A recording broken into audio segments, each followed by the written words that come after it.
कहते जब आस्था अपने चरम पर होती है तो प्रकृति भी झुक जाती है। सूर्य की पहली किरण जब जल की लहरों पर पड़ती है और व्रती फोल्डेड हाथों से अर्घ्य अर्पित करते हैं तो लगता है जैसे खुद सृष्टि भक्तों की तपस्या को प्रणाम कर रही हो।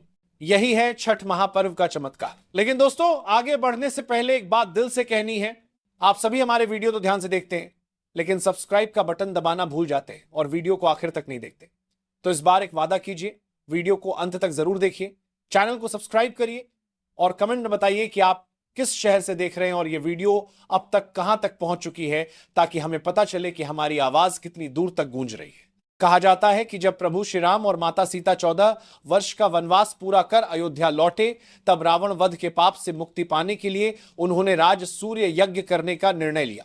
पूजा के लिए उन्होंने मुग्धर शीश को आमंत्रित किया।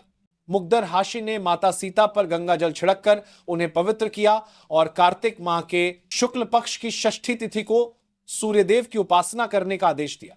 माता सीता ने मुग्धर बाशी के आश्रम में रहकर 6 दिनों तक सूर्यदेव की उपासना की और सप्तमी के दिन सूर्योदय के समय उनसे आशीर्वाद प्राप्त किया। कहा जाता है माता सीता ने सबसे पहला छठ पूजन मुंगेर के गंगा तट पर किया था। यहीं से छठ महापर्व की शुरुआत हुई। एक और कथा प्रचलित है कि छठ पर्व की शुरुआत महाभारत काल में हुई थी। इस पर्व को सबसे पहले सूर्यपुत्र कर्ण ने सूर्य की उपासना करके प्रारंभ किया। कर्ण प्रतिदिन घंटों तक पानी में खड़े होकर सूर्यदेव को अर्घ्य अर्पित करते थे।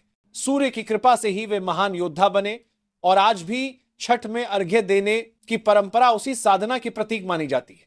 एक अन्य कथा के अनुसार जब पांडव अपना सारा राजपाट जुए में हार गए, तब रानी द्रौपदी ने छठ व्रत रखा। इस व्रत की शक्ति से उनकी मनोकामनाएं पूर्ण हुई और पांडवों को सब कुछ वापस मिल गया। पुराणों में भी छठ का उल्लेख मिलता है। कहा गया है कि प्रियव्रत नामक राजा की कोई संतान नहीं थी। महर्षि कश्यप के कहने पर उन्होंने पुत्रेष्टि यज्ञ कराया, जिसके बाद महारानी ने एक पुत्र को जन्म दिया, लेकिन वह मृत पैदा हुआ। राजा जब शिशु का संस्कार करने जा रहे थे, तभी आकाश से एक ज्योतिर्मय विमान उतरा। उसमें बैठी देवी ने कहा, मैं षष्ठी देवी हूं, विश्व के समस्त बालकों की रक्षिका। उन्होंने शिशु के मृत शरीर को स्पर्श किया और वह जीवित हो उठा।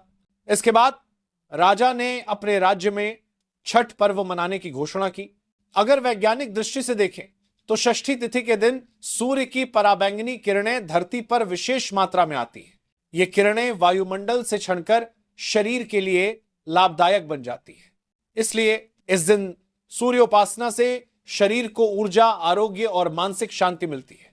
इसी कारण सूर्यदेव को आरोग्य देवता भी कहा गया है। छठ पूजा 4 दिनों तक चलने वाला महापर्व है।